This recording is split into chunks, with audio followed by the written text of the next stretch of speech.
Padre, te doy gracias por tener el privilegio esta noche de hablar de parte tuya a este grupo de jóvenes de diferentes lugares. La cosa está bastante difícil, los tiempos se acortan al regreso de Jesucristo, el pecado sigue abundando y creciendo, también potenciado por los adelantos tecnológicos del hombre. Y acá estamos, Señor, en los tiempos donde tú te preguntabas si habrá fe en la tierra cuando venga el Hijo del Hombre. Por eso, Padre, queremos escuchar tu palabra, queremos tomar en serio todo lo que enseña tu Hijo Jesucristo y las Escrituras. Queremos, Espíritu Santo, que tú nos vayas preparando para el tiempo tremendo que se viene al planeta Tierra, para que nuestra fe no falte, para que tengamos el coraje, el denuedo, la intrepidez de seguir haciendo tu obra en tiempos difíciles, cambiantes y en tiempo de oposición. Por eso en esta noche nos ponemos, Señor, nuestro corazón para que sea ministrado como cada día, ministrado por el Espíritu Santo, para que podamos perseverar y ser fieles hasta el fin. Ahora ayúdanos, fortalecenos, danos claridad, humildad para recibir tu palabra. En el nombre de Jesús. Amén. Amén. Bueno, es una de las cosas que yo quería comenzar compartiendo en esta noche. Es algo que, un consejo que estoy compartiendo siempre porque el Señor me lo puso en el corazón de compartir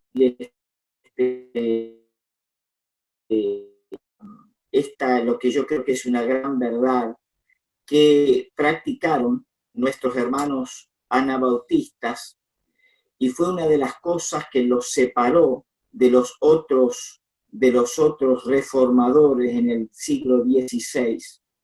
Espero que ustedes estén informados de los años de la Reforma, de todo ese gran movimiento para traer a la iglesia, volverla a la pureza, ¿no es cierto?, otra vez, porque la iglesia se había realmente degenerado de una manera muy, muy grande.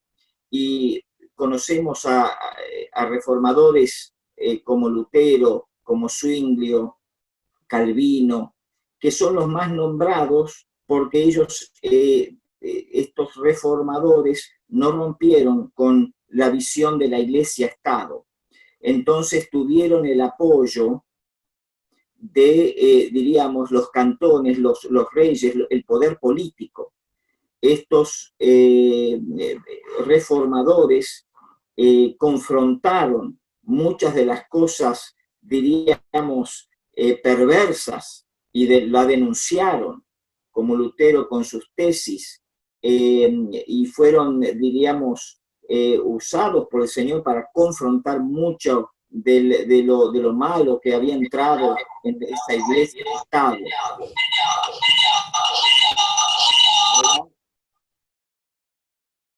Hola, ¿se está escuchando? Ahora sí, Juan. Hola, hola, porque a mí me desapareció todo. Bueno, yo... Sí, Juancito, se Hola. escucha bien ahora, ¿eh? Te escuchamos bien, bueno. Juan, ¿eh? Se acopló recién un cachito, pero ya está bien. Dale. Es esto por lo cual conocemos tanto más a Lutero, a Zwingli, y hay tantos más libros, porque al tener el apoyo del Estado, al estar comulgando en cierto sentido con el Estado, como seguir bautizando a niños, les permitió a ellos tener acceso a las imprentas y poder promover, diríamos, la visión reformadora. pero hay un grupito más chiquito que se llamaron anabautistas, que dijeron no, esto no es lo que Cristo quiso, que la Iglesia y el Estado estén juntos. La Iglesia, diríamos, las iglesias reformadas de Lutero, Zwinglio, etcétera, ellos seguían bautizando a los niños, los infantes. Y empezaron a ver los anabautistas, de los cuales vienen los menonitas, dijeron, pero no, las escrituras no avalan esto.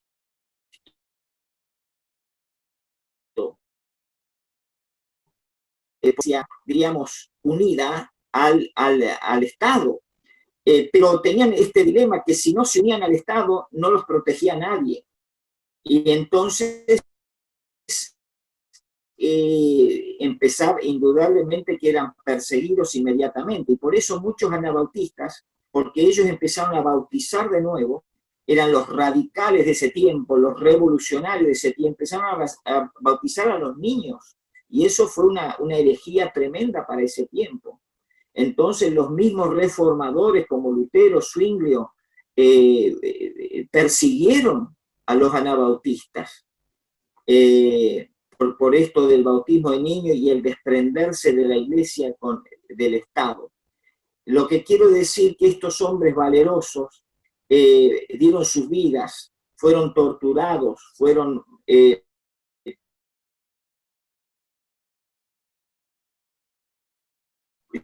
llevados a la era y muertos. Exaltar algunas de las características de nuestros hermanos anabautistas, como el hecho de decir que las escrituras son reconocidas como inspiradas por Dios, pero no tienen la misma autoridad. Ellos dijeron, para poder interpretar las escrituras, porque mucho de la Iglesia católica, la Iglesia, diríamos, del Estado de su tiempo, usaba el Antiguo Testamento, mucho del Antiguo Testamento y algunas partes de Pablo que encontraban por ahí, también para justificar muchas de estas cosas. Y los anabautistas dijeron, no, Jesucristo, la vida de Jesús, las enseñanzas de Jesús tienen que ir primero. Tienen que ser centrales. Yo espero que ustedes escuchen bien esto, porque hoy día ustedes van a notar que hay más mensajes orientados que salen del Antiguo Testamento, de Pablo, Pedro o de las otras partes del Nuevo Testamento, que de las escrituras del Evangelio, que es la vida y las enseñanzas de Jesús. Queridos, tenemos que revertir esto. Tenemos que hacer como los anabautistas. Tenemos que volver a hacer a Jesús el centro de nuestro estudio, de nuestra lectura.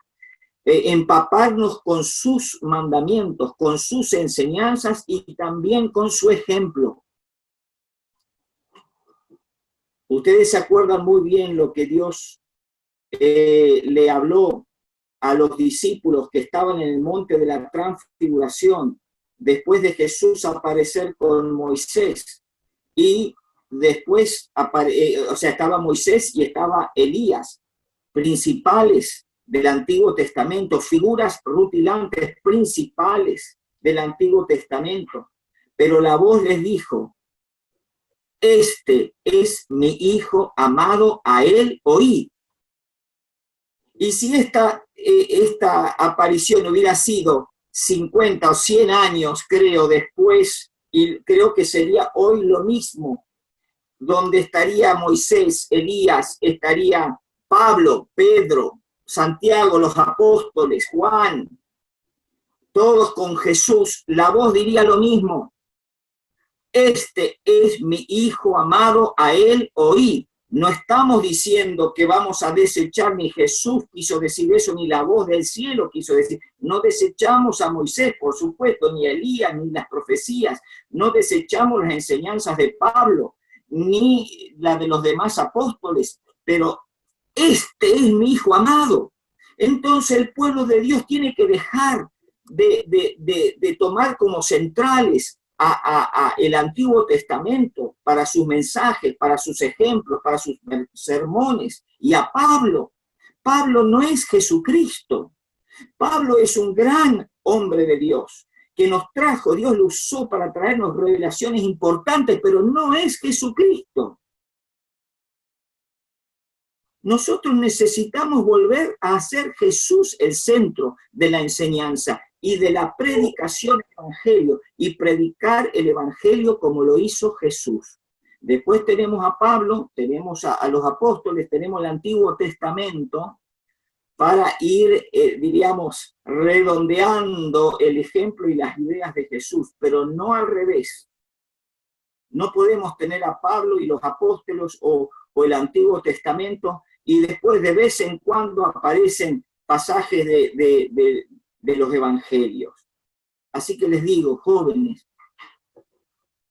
hagamos como los anabautistas, hagamos como los menonitas también en este aspecto, ¿no es cierto? Hagamos a Cristo central en la Escritura, en nuestra lectura, empapémonos de sus ejemplos, de su palabra, ¿no es cierto? Y por supuesto que seguimos leyendo toda la Escritura. Otro consejo, les animo a leer, a ver la película Los Radicales. No sé cuántos han visto, tienen los micrófonos apagados, ¿no? Bueno, no sé cuántos han visto la película Los Radicales. A ver, acá tengo, a ver algunos. Levanten la mano ahí los que han visto la película Los Radicales. Ahí está viendo. ¿Quién más ha visto? Levante la mano. A ver, estoy mirando a la gente. ¡Ay, no están levantando la mano!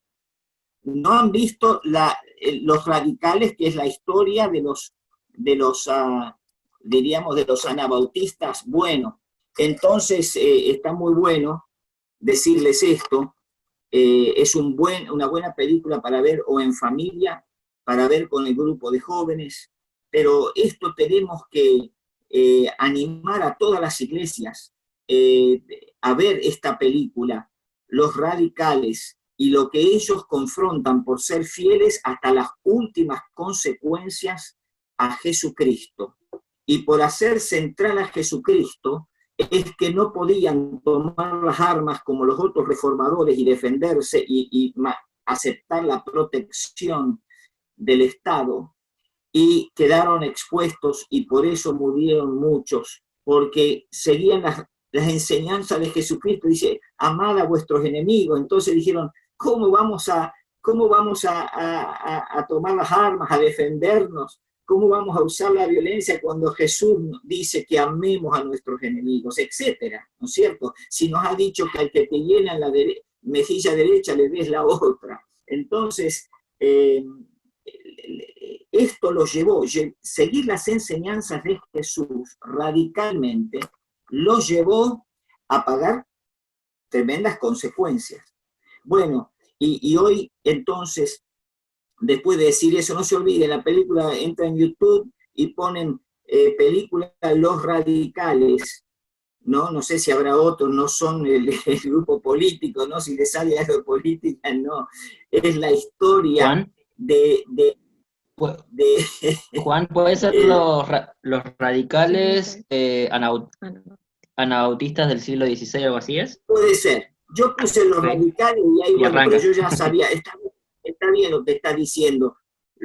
Película Los Radicales anabautistas, no sé cómo se podría poner, pero ustedes lo van a encontrar, porque si yo la encontré, ustedes no van a tener ningún problema. Acá me aparecen otras cosas. Ahí está, ahí recuperé la pantalla. No, van a poder y van a ser tremendamente desafiados. Y hoy es lo que necesitamos. Necesitamos todos nosotros vivir continuamente desafiados a vivir una vida del Espíritu Santo, a vivir una vida fiel a Jesucristo y a las Escrituras. Así que necesitamos este poder, necesitamos esta unción. Y ahora que vamos a nuestro tema, velad. Es algo que me llamó la atención de las palabras de Jesucristo. Vamos a ir a Marcos, capítulo 13. Ahí vamos a leer una porción en Marcos capítulo 13.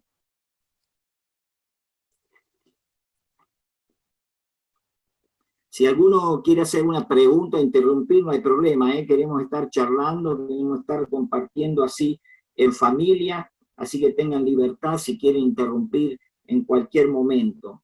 Para no tomar tanto tiempo, vamos a empezar por el versículo 28, pero acá, no, vamos a leer todo, desde el 24, porque tiene mucho que ver con nuestros días. Yo creo que, honestamente, creo que somos la última generación que es quizá bastante literal lo que decía Jesús, diríamos, que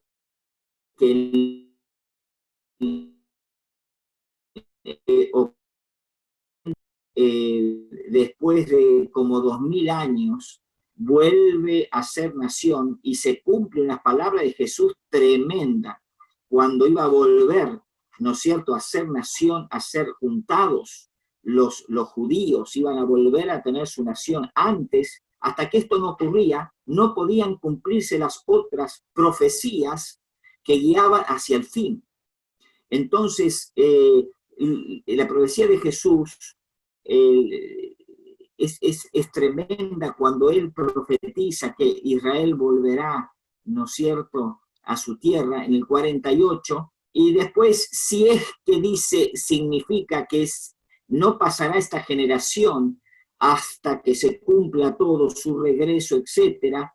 Estaba calculando el otro día que desde el 48, los que lleguen de esa, si agarramos 48 como, ¿no es cierto?, como fecha, los que nacieron en el 48 podrían llegar a tener 100 años, ¿no? Podría haber algunos de ellos que tengan 100 años y serían 2048, sería, vamos a decir, que muriera el último de esta generación a los 100 años, en el 48, se terminaría esa generación, diríamos, ¿no?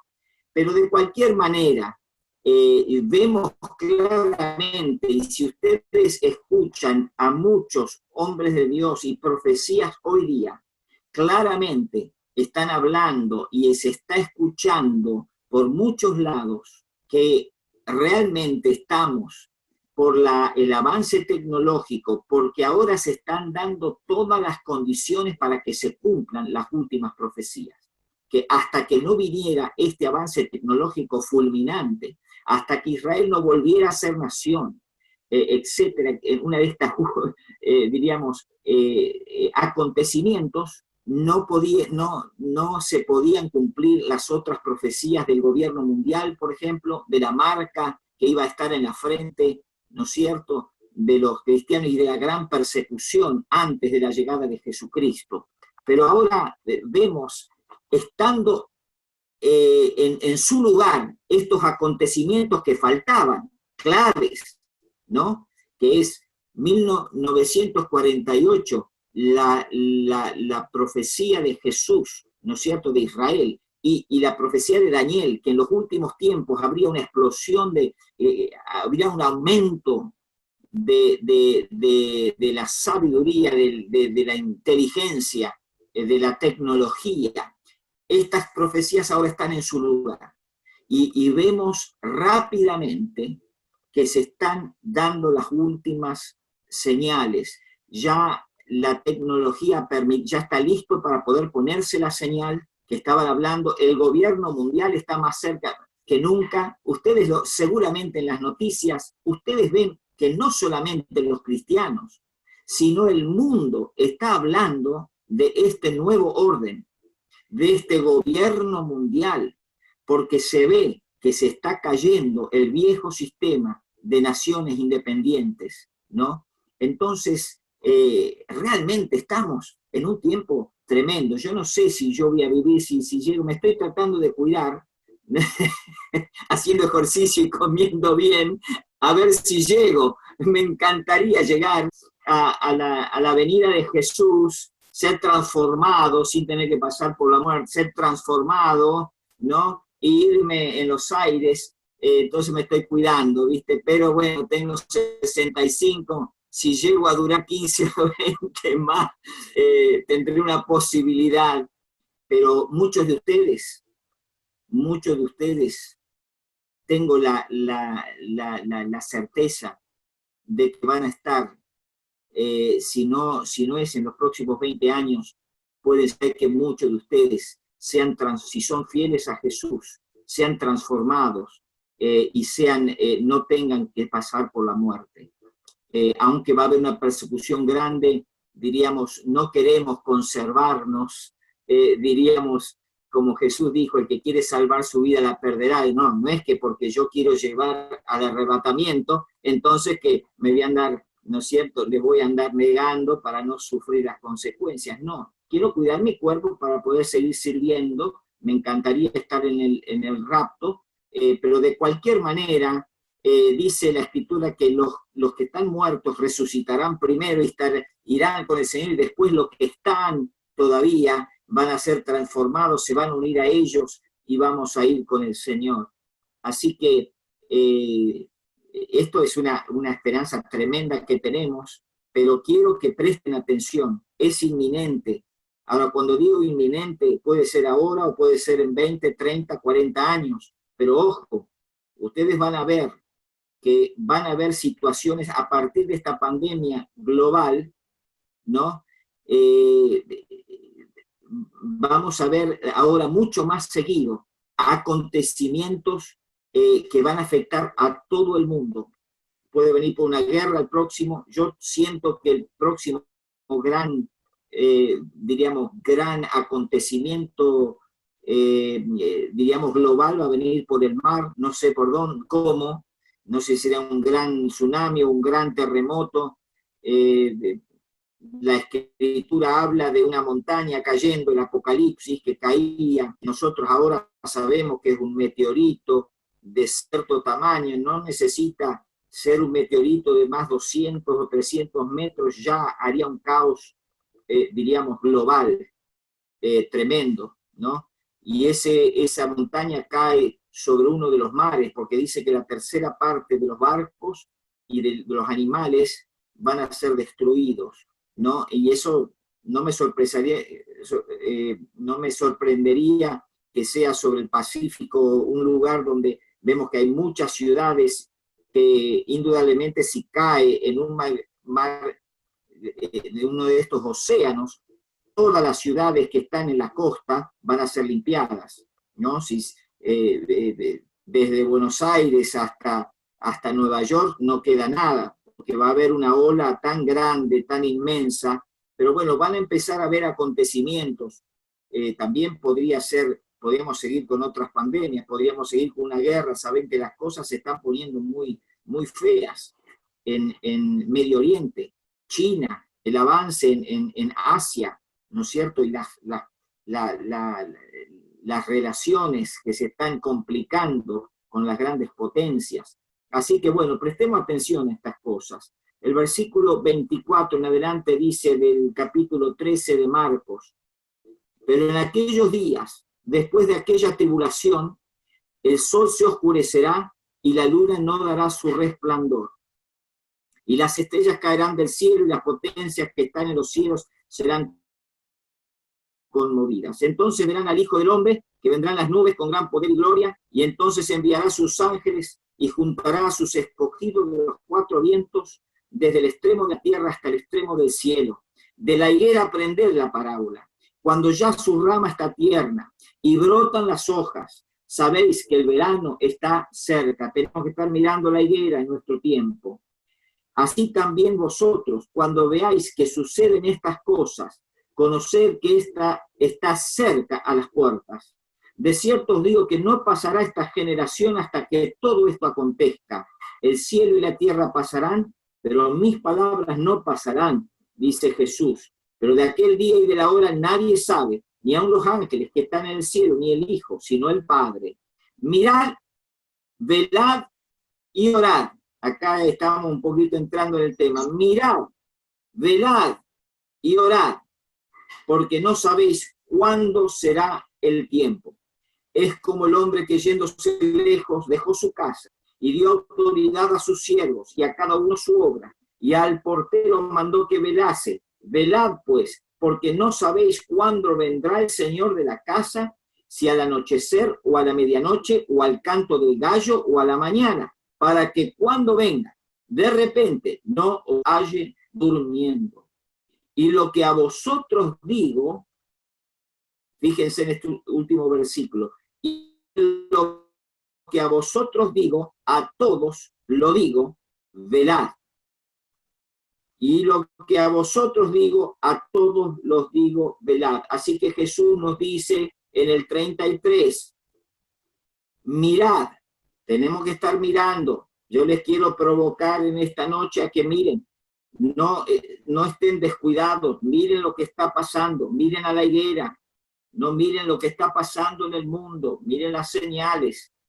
Preparémonos, iglesia, ¿no? Yo les digo a los pastores, por favor no se entusiasmen ahora con las reuniones virtuales, yo las uso, las vamos a seguir usando, pero no organicen a la iglesia para seguir con lo virtual. Tenemos que, justamente esta crisis es para que organicemos iglesias en las casas pequeñas, listas para estar organizadas cuando se aprieten y vengan las cosas, la persecución. Los templos va a ser fácil cerrar, ¿no? Va a ser fácil cerrar, va a ser fácil monitorear. Aunque no se destruyan los satélites y tengamos internet, va a ser fácil seguirnos. No vamos a poder tener, cuando se empiece la persecución, no vamos a poder usar internet para nuestras reuniones o contactos. Necesitamos organizar a la iglesia para que esté en pequeños grupos. Como los tiempos de persecución, siempre la iglesia tuvo que moverse con sencillez en las casas. Entonces, hoy es el tiempo de prepararse, ¿no?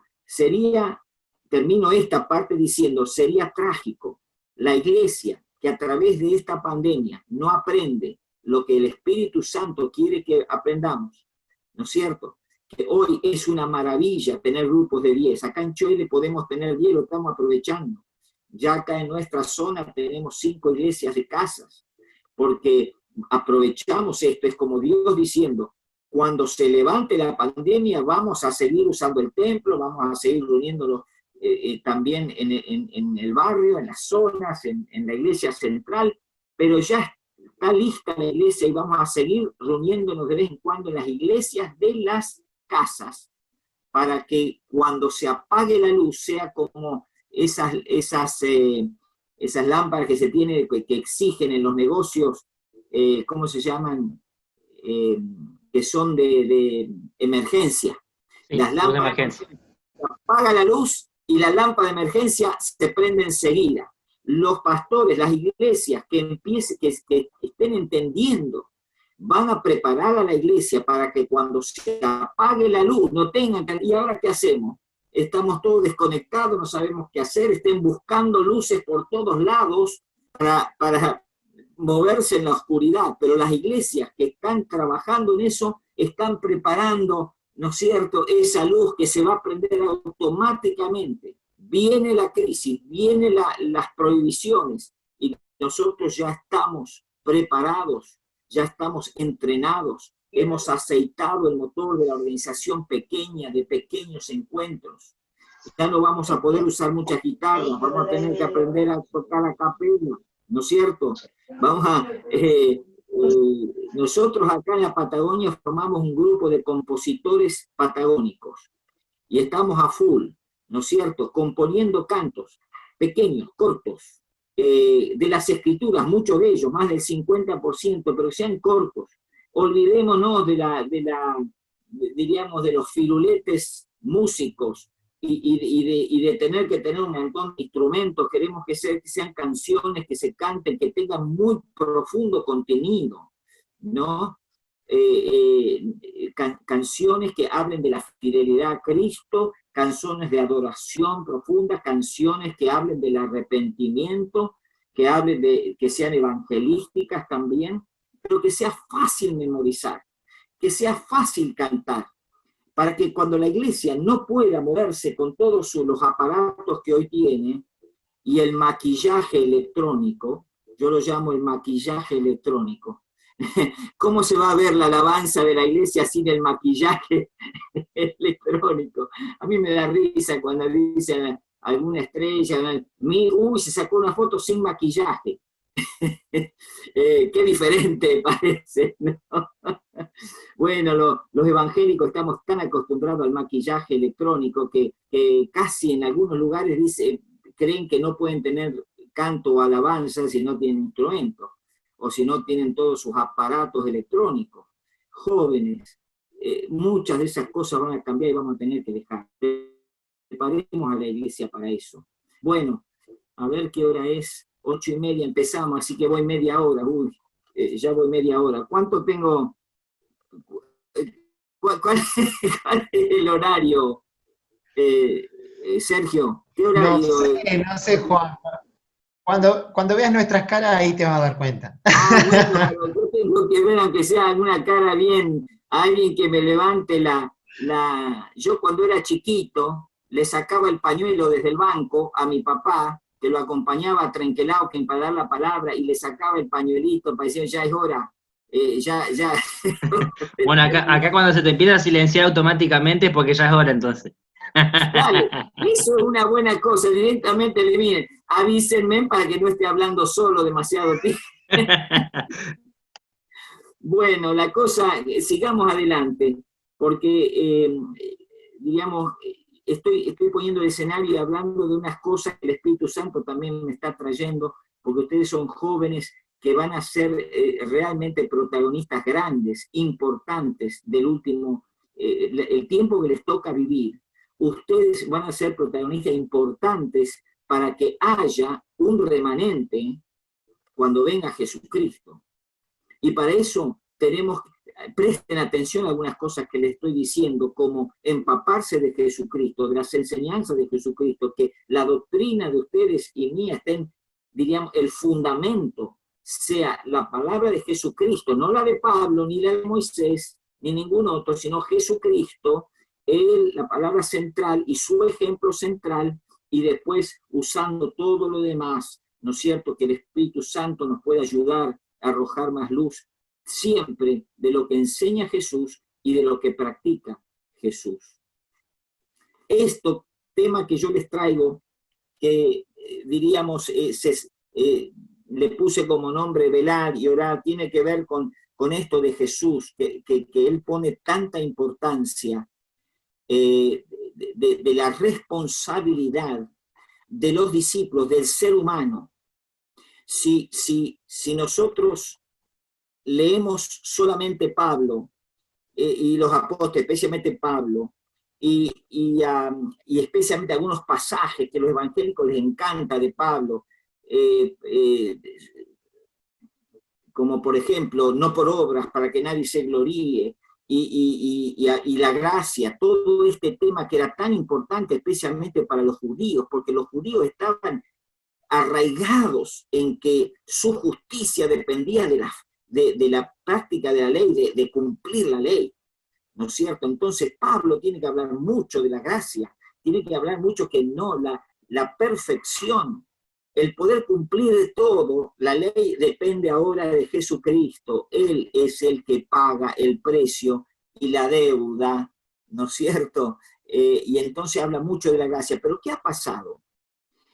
Hoy día, la Iglesia ha tomado como central el mensaje de la gracia, diríamos, y el mensaje de Pablo para predicar el Evangelio, y se ha olvidado de mirar a Jesús. Y Jesús, en su exposición del reino de Dios y del Evangelio y de su Evangelio, es mucho más práctico, práctico.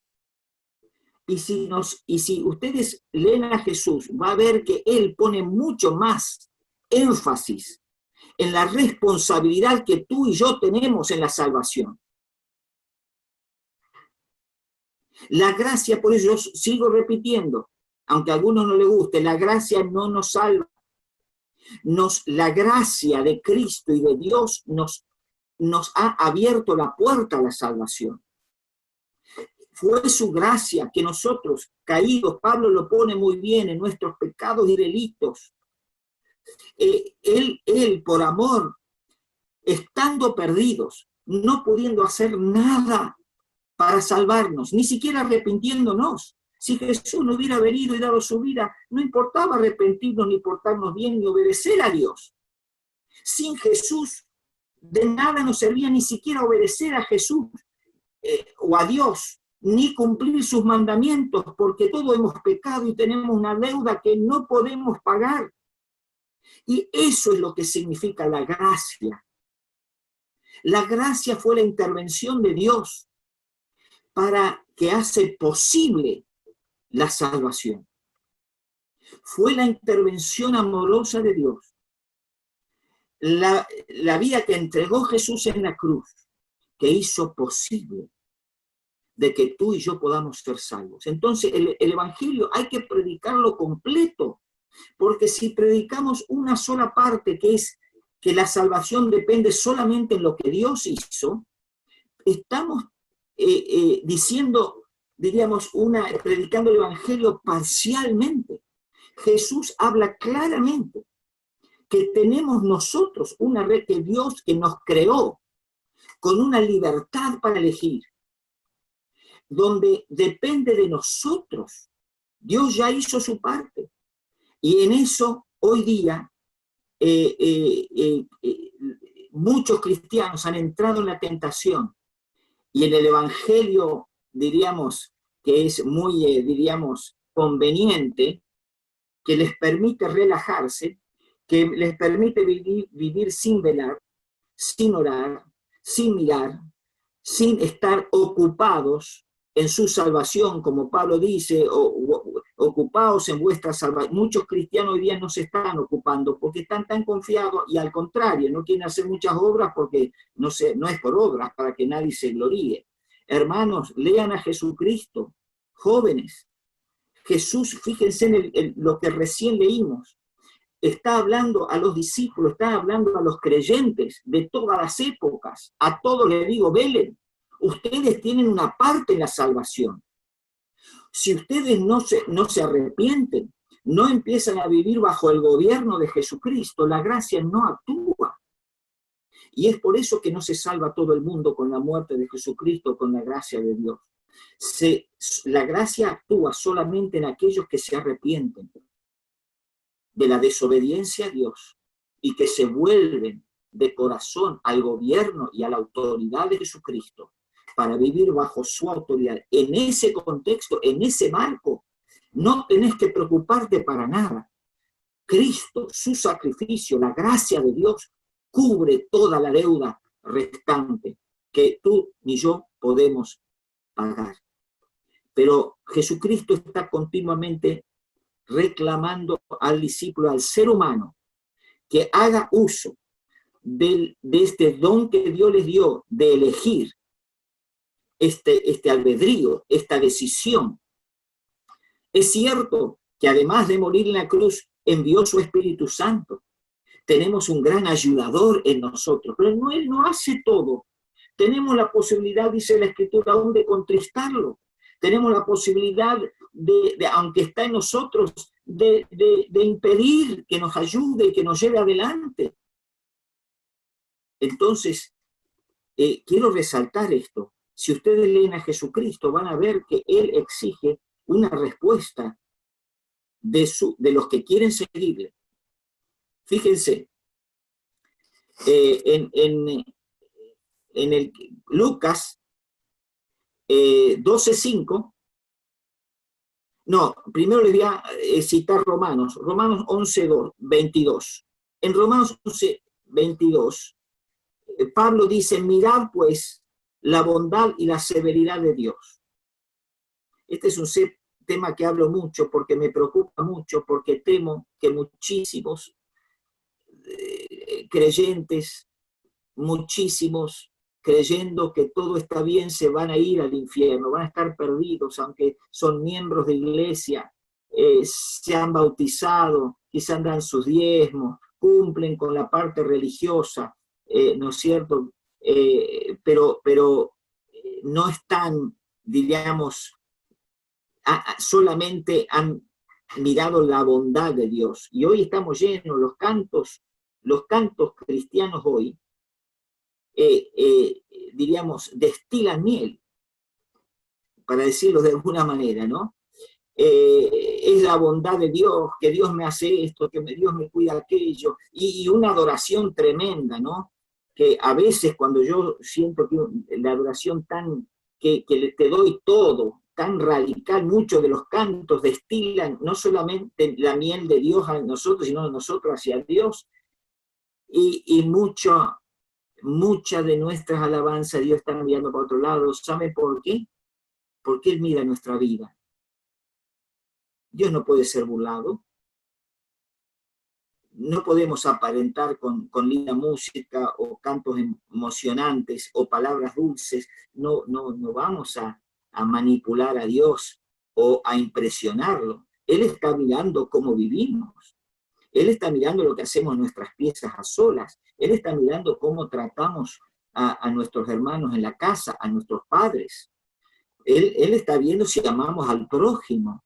Él está viendo nuestra conducta, ¿no es cierto? Y de acuerdo a nuestra obediencia, a nuestra vida, ¿no es cierto?, de amor por Él, de intimidad con Él, y de nuestra vida de obediencia a Él, cualquier cosa que le cantemos es agradable a Él, aunque no peguemos una sola nota.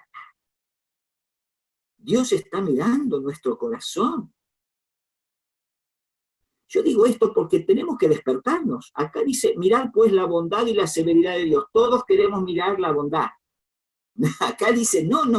Pablo dice, miren a Dios como es. No podés mirar solamente la bondad de Dios, porque si no, estás en peligro. La bondad de Dios es verdadera, es gloriosa, y por eso podemos ser salvos. Pero Dios también es severo, Dios es exigente. ¿Por qué es exigente? Porque es santo. ¿Y por qué es exigente? Porque Él dio su vida, para que vos y yo tomemos en serio el reino de Dios y su justicia, y no hagamos la plancha, ¿no es cierto?, en nuestro cristianismo. Si no tomamos en serio a Cristo y el reino de Dios, no hay gracia que nos salva. No hay gracia que nos salva. Vamos a ir adelante porque se me va el tiempo. Primero quiero decir que el estándar de santidad de Dios es glorioso y perfecto. Nada menos es aceptable a Él. Por eso es que tuvimos que tener a Jesucristo. Y hasta que Jesucristo no pagó la deuda, yo no podía volver a tener una relación con Dios. No podía volver a tener intimidad con Dios. Por eso es maravilloso lo que hizo Jesús, ¿no? Que al pagar nuestra deuda, yo otra vez puedo a este ser tan glorioso y santo, que no puede tener comunión ni siquiera con un solo pecado. Ustedes ven lo que pasó con Adán y Eva, un solo pecado, una sola desobediencia, y fue como un cataclismo. No se necesita mucho pecado. Dios es santo, santo, santo. Un solo pecado y fueron echados del huerto. Fueron echados. Cayeron por un solo pecado, porque Dios es santo, no puede un solo pecado. Tenemos que volver a ver la gravedad del pecado. No se puede jugar con el pecado. Cristo dio su vida para pagar la deuda. Pero ahora nosotros no podemos vivir licenciosamente aprovechándonos de la obra de gracia que hizo Cristo. No, qué terrible sería nuestro destino si usamos ahora, nos relajamos, no velamos, no oramos y no estamos listos para su regreso o nuestra partida. Fíjense, ¿se acuerdan? Le quiero dar algunos ejemplos para que entiendan lo que digo. De que Dios no es alguien tratando de amontonar gente en el cielo. Dios está buscando hombres y mujeres que le toman en serio, que verdaderamente se han arrepentido de sus pecados, que verdaderamente están buscando su rostro, buscando amarle, conocerle, que están buscando andar en obediencia, están buscando escuchar su voz. Esta gente está buscando, que los que están dispuestos a tomar su cruz cada día, como Él dijo, niégate a ti mismo, toma tu cruz y sígueme. Esas cosas las tenés que hacer vos. Esas cosas las tenés que hacer vos, sí, tenés el Espíritu Santo y yo también. Y si le damos lugar y si tenemos comunión con el Espíritu Santo, ¿saben qué ayuda tremenda va a ser? Aún las ataduras que pueden ser que tengas en tu vida, quizás hay algunos escuchando que todavía miran pornografía, por ejemplo, pero si vos aprovechás la presencia del Espíritu Santo, tenés comunión con Dios, buscás su rostro, la unción que vendrá y la gracia y el poder de esa relación pudrirán estas maldades. Y verás que en tu vida cada vez más irás de gloria en gloria, de victoria en victoria. Yo lo he experimentado. Hay cosas hoy día, miro poco, pero hay algunas veces, a mí, yo soy medio romántico, me gusta, acá las pocas veces que puedo, alguna película romántica me gusta de Hallmark, pero tienen que tener tan alta es el estándar que hoy puedo tener, que son muy pocas. No tiene que haber nada, viste, hoy día caminando con Jesús se ha hecho tan estrecho, diríamos, el camino en el sentido de cosas que puedo admitir, que no hay mucho material, ¿no? Porque habla de que la luz de nuestros ojos, de nuestro cuerpo, nuestros ojos, y que si las tinieblas que en ti hay, si la luz que en ti hay es tinieblas, ¿cuántas no serán las mismas tinieblas? Así que no nos podemos permitir, diríamos, que nuestros sentidos incorporen en nuestra vida lo inmoral, la violencia. Pero quiero decir, yo reconozco que hay cosas que yo aceptaba hace 20 años, que ahora me pregunto, ¿cómo podía aceptar eso? ¿No? ¿Cómo podía sentarme, ¿no es cierto?, y ver eso? Película donde se limpiaban, como la de Gladiador, por ejemplo, que mataban a diestra y siniestra, violentas, con muchas excusas, siempre tenían las excusas, ¿no? Y hoy día, cristianos tienen excusa para ver a cualquier cosa, ¿no? Pero yo testifico, hoy día hay un montón de cosas, escenas, por ejemplo, donde aunque no sea, donde tenían relaciones, aunque no sea virtual, pero ya se sabía lo que pasaba, donde me permitía ver cosas que yo digo, pero eso es por andar en el camino de la perfección. Tú y yo tenemos que estar en el camino de la perfección. Nuestras conciencias se tienen que hacer cada vez más sensibles, y esto ocurre cuando tú y yo buscamos andar en comunión con el Espíritu Santo y en obediencia a Él. En el relato de las 10 vírgenes, ¿se acuerdan que Jesús habla de las 10 vírgenes? Y de las 10 vírgenes, 5 tenían aceite en abundancia, tenían lo que necesitaban, porque estaban esperando, estaban velando, y tenían aceite. Las otras se despreocuparon y no tenían aceite suficiente.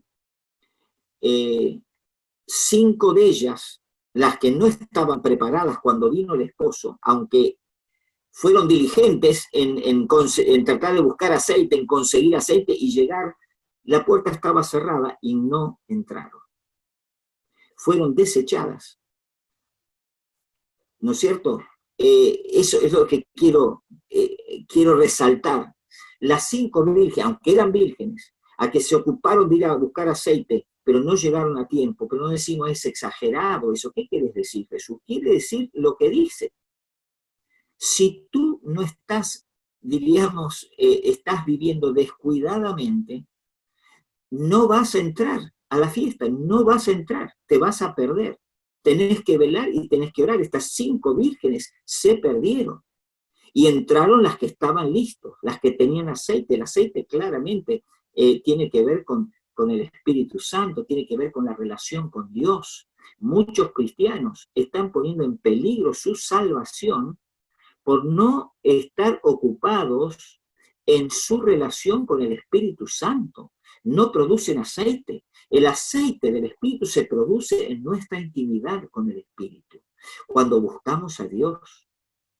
Y no solamente en las reuniones virtuales, está muy bien esto, pero como dice Jesús, cuando tú ores, entra a tu aposento y cierra la puerta.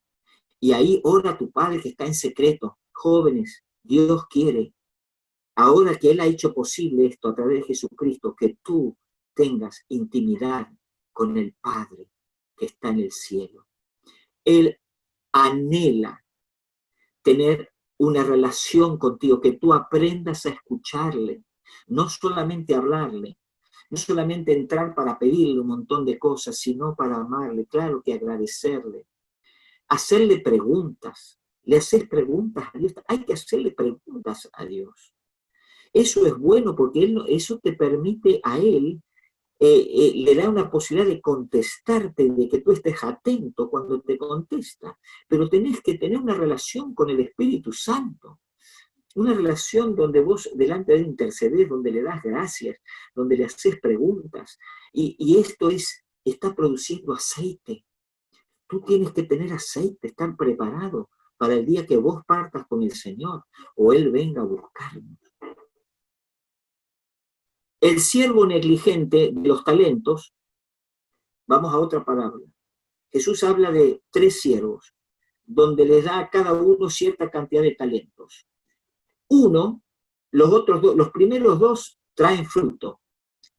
Les dio 5, trajeron 10, cuando él volvió a pedir cuentas. Al que le dio 2, trajo 4. Al que le dio 1, le trajo ese 1. Le dio una excusa, ¿no? Yo sé que eras hombre bastante severo, entonces enterré lo que tenía y acá te lo traigo, ¿no? Y ustedes lo pueden leer, va a parar, dice, ese siervo es echado fuera.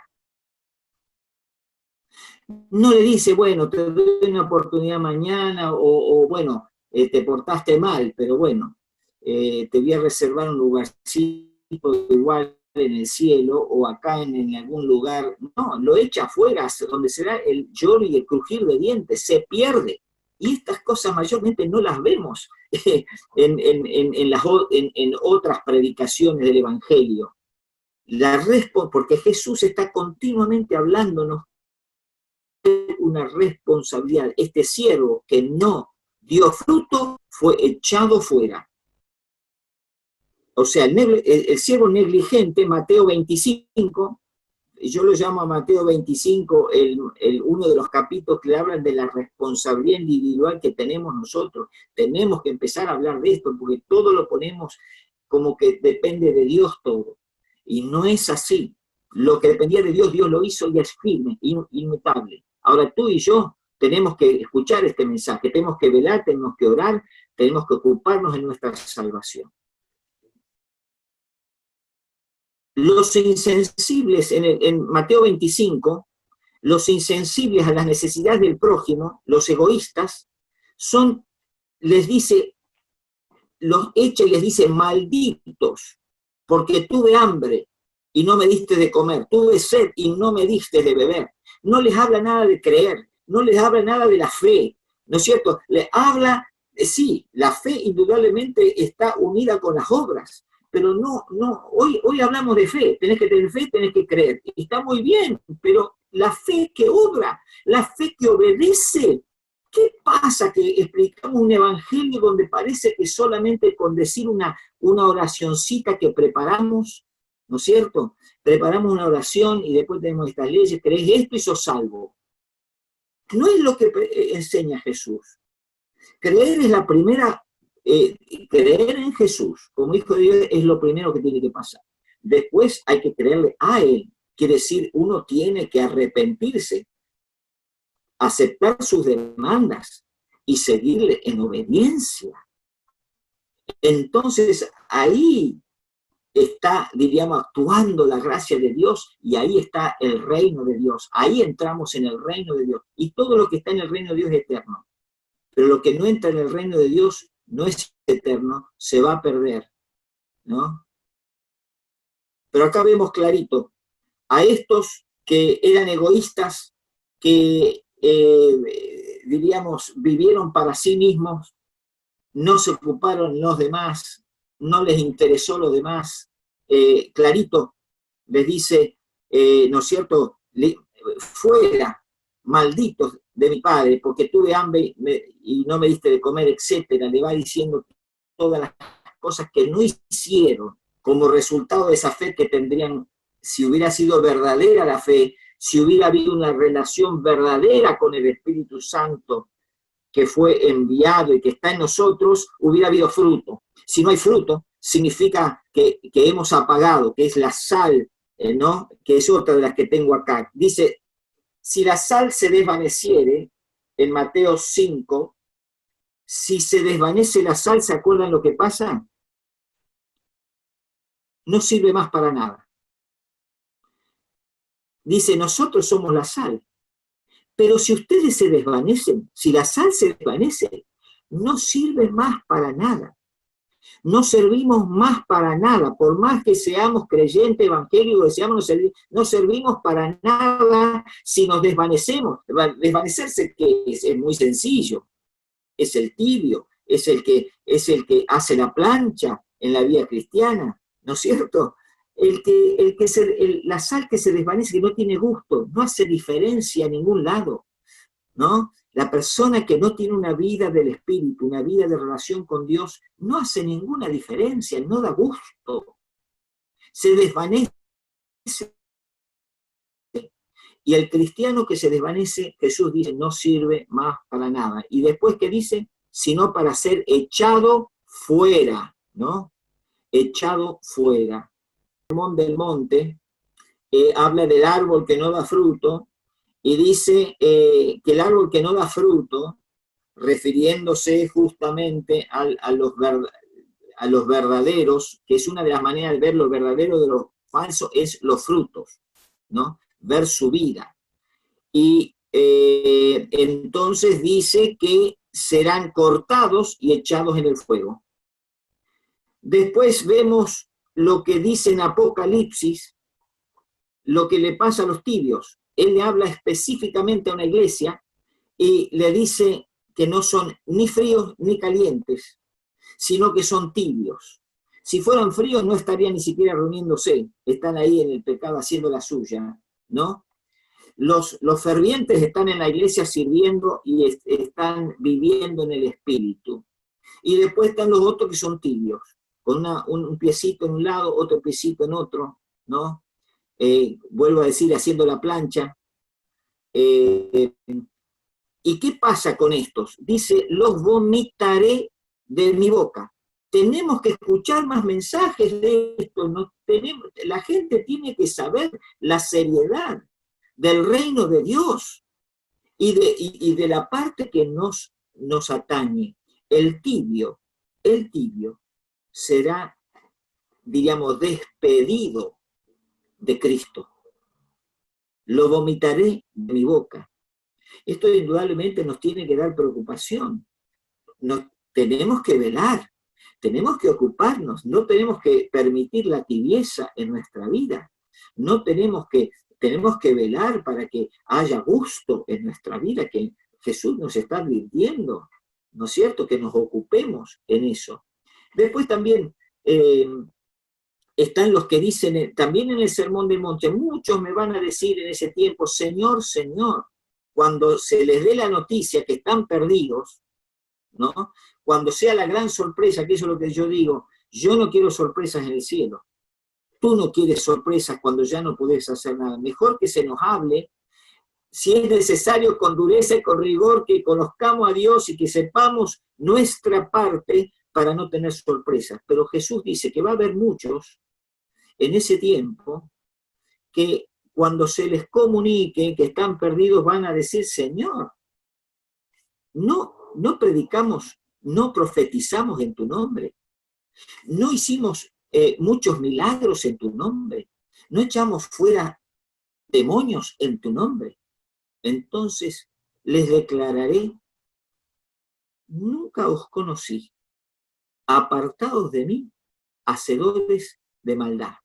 Es tremendo, ¿no? Ese siempre, este pasaje me ha conmocionado, primero porque estos son ministros de Jesucristo. No está hablando solamente a miembros de la congregación, está hablando a ministros de Jesucristo. Yo soy ministro de Jesucristo, me está hablando a mí, ¿no es cierto? Muchos dirán, Señor, Señor, pero estuvimos.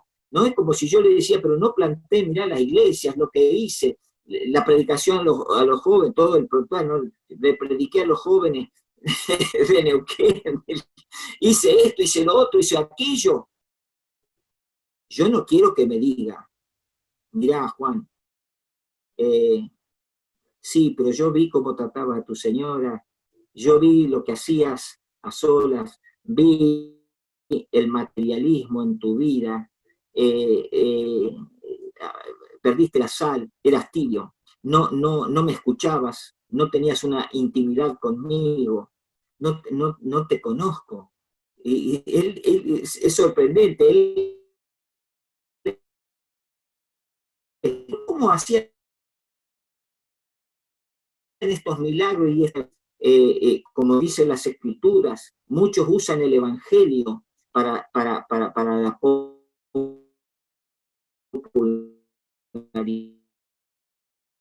y para el fuego eterno, dice, vayan al fuego eterno, al castigo eterno. Y en otras partes, Jesús es el que más habla del infierno. Esa es otra de las cosas, ¿no? Que no se habla tanto, pero Jesús habla bastante del infierno, ¿no es cierto? Los tibios son vomitados de su boca, los que se desvanecen, los que cuando pierden su gusto, su sabor, son echados fuera, el árbol que no da fruto es cortado y echado al fuego.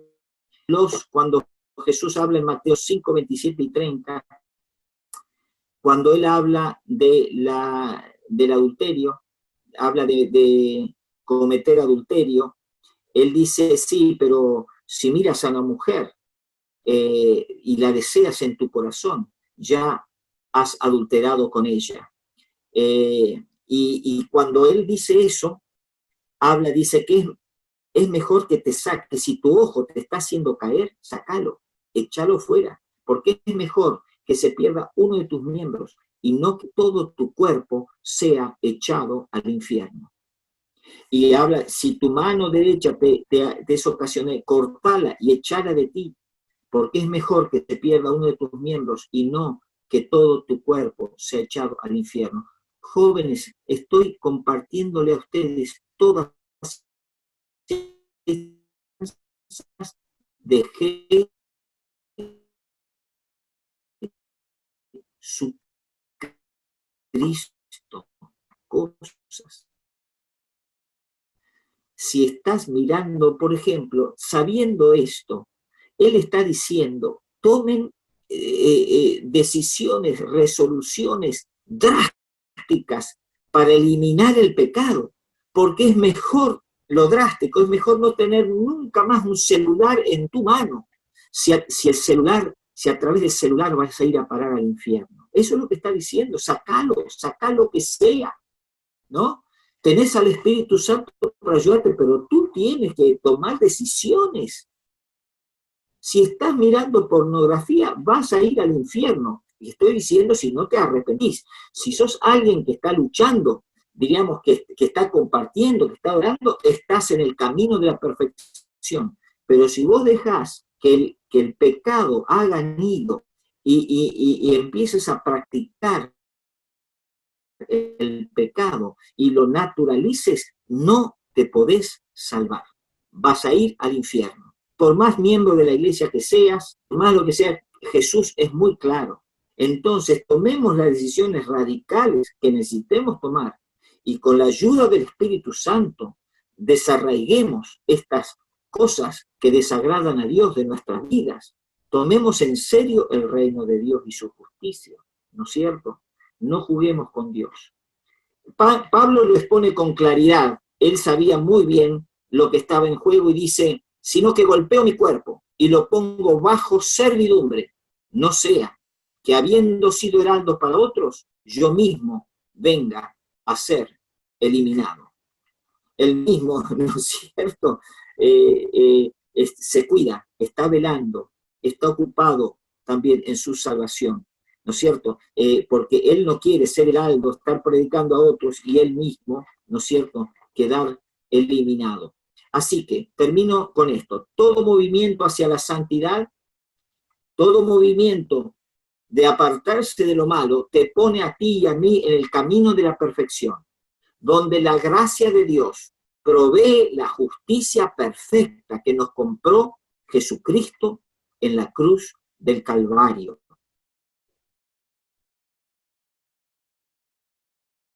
Lo vuelvo a repetir a esto. Todo movimiento hacia la santidad, ¿no? Si vos estás mirando pornografía o si tenés lo que sea en tu vida que sabés que desagrada a Dios, bueno, te postrás y decís, Señor, yo reconozco que esto no está y no lo quiero en mi vida, busco tu rostro. Vos estás en el camino de la perfección, donde la gracia de Dios te provee la justicia perfecta que nos compró Jesucristo en la cruz del Calvario. Eso lo dice el Salmo 101:6. Mis ojos pondré sobre los fieles de la tierra para que estén conmigo. El que ande en el camino de la perfección, este me servirá. No dejes que Satanás ahora tampoco te esté culpando o ¿no es cierto?, te acuse falsamente. Si en tu corazón tomás en serio a Cristo, si le amás, si estás buscando su rostro, si querés agradarle, obedecerle, sí, tenés un montón de cosas en las cuales tenés que crecer. Aún podés tener ataduras, pero al escuchar su palabra y ver la seriedad del pecado, esta noche vas a reaccionar, le vas a pedir perdón, vas a reconocer, te vas a arrepentir de eso, y el Espíritu Santo, desarrollando esta relación con el Espíritu, no creas que vos vas a poder sacarle pecho al pecado y vencerlo con tus fuerzas, pero si reconoces y te arrepentís y buscás el rostro de Jesucristo, esta unción va a pudrir el pecado, va a ir creciendo en victoria, en lo que sea. Y cuando venga Cristo y te halle en el camino de la perfección, te ande en este camino, ¿no es cierto?, donde la gracia, en este reino, bajo el gobierno de Cristo, donde la gracia está actuando y nos está perdonando y limpiando de todo lo que nos falta, tú vas a tener vida eterna. Así que nadie se salga del camino de la perfección. Tomemos en serio la parte que nosotros tenemos que responder a Dios, y entonces podemos estar absolutamente seguros que esta gracia, que este amor de Dios, este sacrificio de Jesucristo va a cubrir todo lo que nos falta. Padre, queremos darte gracias en esta noche por tu palabra, que tú guíes a cada joven que escucha y con seriedad, que reconoce la necesidad de una relación íntima.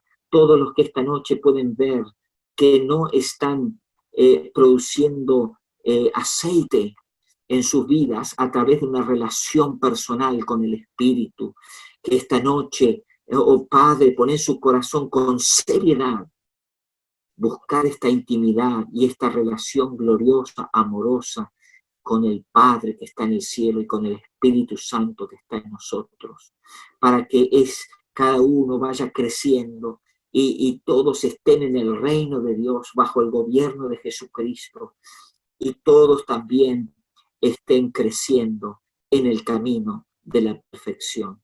Lo pedimos en el nombre de Jesús. Amén. Daremos solo a ti adoración.